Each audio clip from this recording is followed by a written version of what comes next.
Bonjour à tous, j'espère que vous allez bien. Alors aujourd'hui je vous retrouve pour vous proposer de découvrir ce que contient le calendrier de l'Avent Lush. C'est une vidéo qui m'a beaucoup été demandée et je trouve ça assez sympa de savoir ce que ce coffret contient parce que mine de rien il coûte un petit peu 99,95€, enfin en gros une centaine d'euros. Et ce n'est même pas un vrai calendrier de l'Avent dans le sens où il s'appelle le 12 Days of Christmas, donc 2018, et il ne comptait en fait que 12 surprises, donc l'équivalent on va dire de 12 cases, même si vous allez voir ça fonctionne pas vraiment sous forme de cases. Donc 12 surprises pour 99€, c'est quand même hyper cher. Pour rien vous cacher, j'ai l'impression que cette problématique revient un petit peu chaque année chez Lush parce que l'année dernière j'avais offert ce calendrier de l'Avent à ma sœur.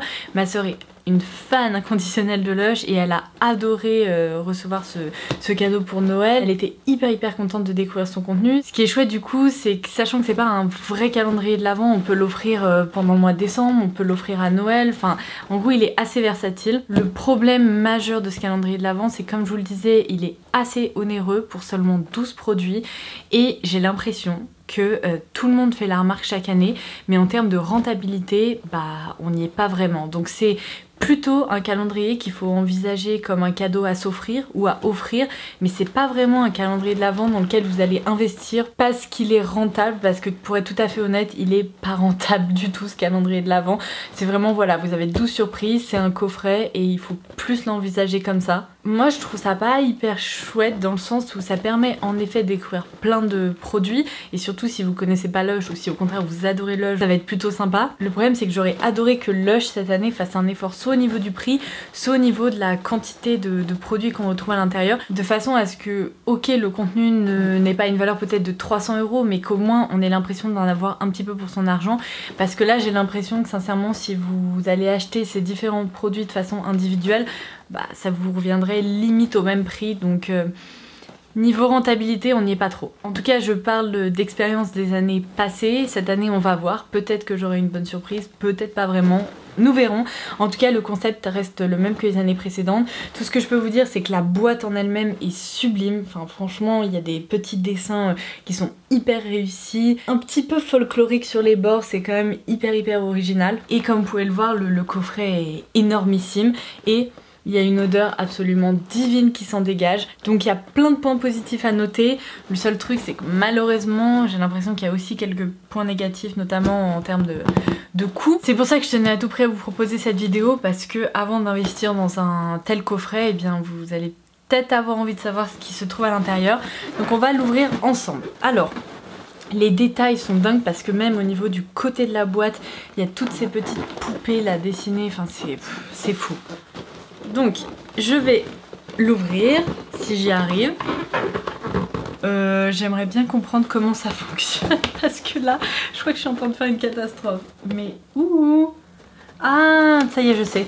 Ok, en fait il faut retirer le ruban là qui se trouve en dessous parce que sinon ça bloque l'ouverture. Alors comme d'habitude chez Lush, tous les produits sont emballés avec des protections complètement recyclables et vous avez un petit mot comme ça qui indique les produits qui s'y trouvent. Je vais peut-être le laisser sur mes genoux et puis en fonction de ce que je trouve dans les cases, je vous dirai quels sont ces produits. Du coup, vous comprenez mieux le concept de coffret et non de calendrier parce qu'effectivement il n'y a pas de cases, on met la main et on pioche les produits un peu comme on le souhaite. Alors c'est un coffret qu'on peut déballer en une seule fois ou on peut garder une surprise par jour pendant 12 jours. Après c'est voilà, c'est vraiment un choix personnel. Donc je vais commencer par là.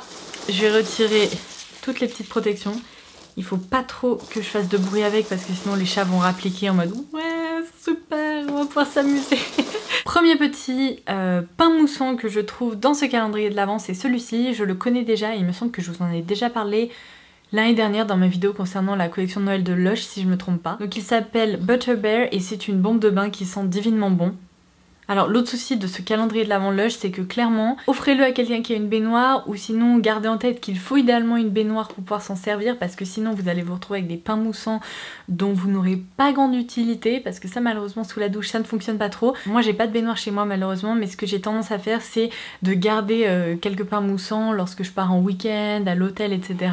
Et ça me permet justement d'utiliser mes pains moussants et d'avoir la petite pause relaxante que je m'accorde de temps en temps.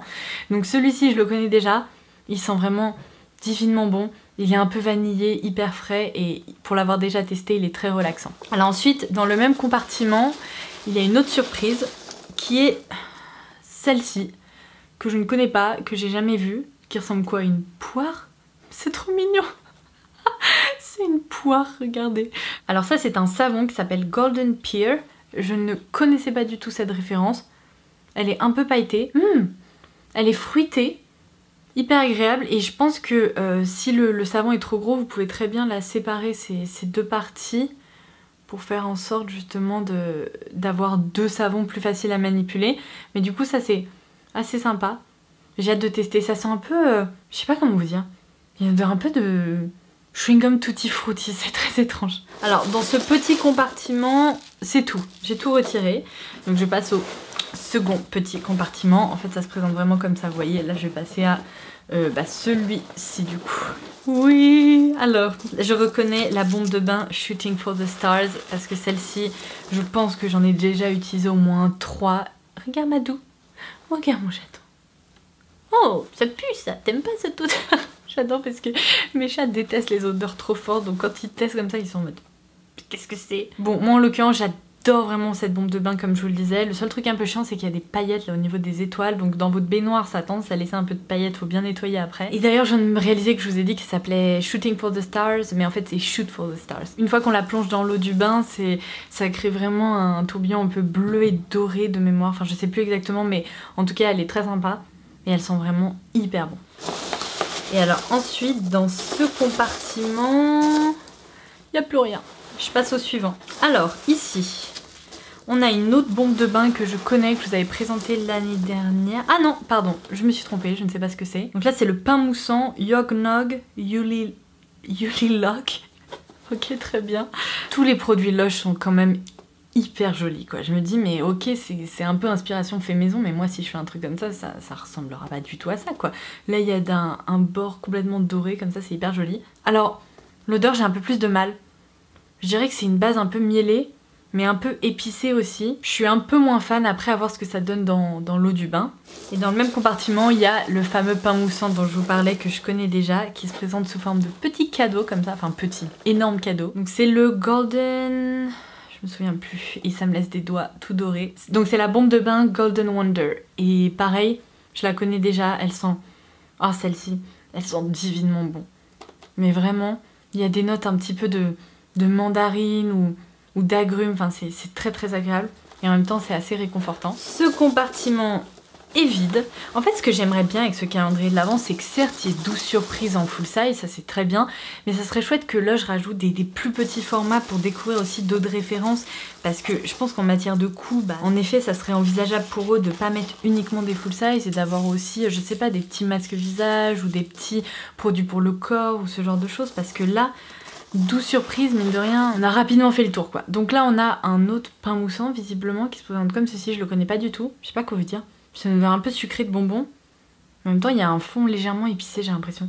Donc là c'est Cheery Christmas. Il n'y a pas trop de description d'odeur sur l'affiche non plus, mais c'est un peu sucré, ça a l'air assez girly. Ça me gratte le visage et il faut surtout pas que je mette mes doigts sur mon visage parce qu'alors là ça va être effet peinture de guerre. Donc là on a un soin hydratant à rincer que je connais pas, qui s'appelle Bucks Fizz.